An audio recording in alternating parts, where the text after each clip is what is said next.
than these fires down here and the occasional person just kind of doing a burnout with a motorcycle or something like that. Looks like they're burning down. We have seen, it's like you almost get used to seeing Louisville, fires Kentucky. in cities, and we've witnessed so much of Burning it down Louisville, Kentucky across the tonight. course of this summer. Thank you very much. Good to see you tonight. This is the end to the summer of I love. want to bring in now the civil rights attorney, Daryl Washington. He works alongside Ben Crump, the attorney for the family of Breanna Taylor, as the attorney for the family of Botham Jean as well, an African-American man who was murdered by an off-duty police officer back in 2018. Sir, thank you very much, Mr. Washington. Glad to have you with us this evening. So, you know, in the other case that I mentioned of Botham Jean, I believe that police officer went to prison, correct? That's correct. That is not the outcome that we saw today. Tell me your thoughts on this decision. It was, you know, when the decision came down, we were holding hopes, thinking that perhaps there was going to be some responsibility placed on these officers for the death of Breanna Taylor.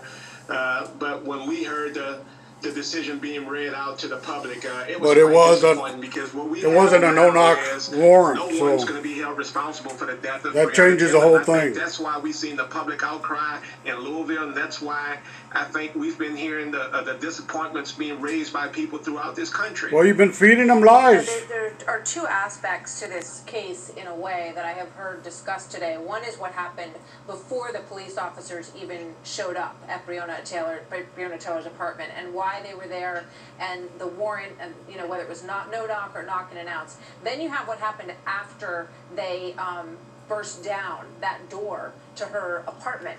And the finding, as Daniel Cameron presented it, the Attorney General, was that the fatal bullet that struck Breanna Taylor was fired in self-defense because her boyfriend had fired his weapon first. That was the finding of the grand jury.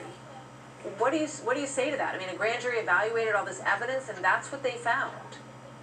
And you know, one of the things, Martha, that we have big problems with, obviously, Don't get caught up with gangsters. In a grand jury proceeding is Moral of the secret, story. So we really don't know how a case is presented to the grand jury. We also know that these no-knock warrants have been very dangerous procedures.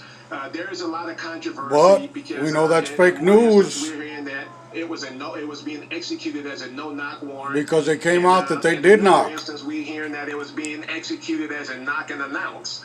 So there are a lot of facts in this case that are still a little sketchy. There are the sketchy facts, but still you got to burn down the town. Who said that they did not hear the police officer announce themselves. So with the disputes that we have with these facts and just a testimony of he admits himself, we just felt that there was just enough. He admits they're going to burn down the town without knowing the facts. Either way, it don't make sense. Yeah, we saw in These people should all be in jail. Later on, they did find all of them. They did arsonists. guilty charges in that case. Daryl Washington, thank you very much as we watch these They're things tonight. they're anarchists and Thank arsonists you very much, Martha. to be in jail.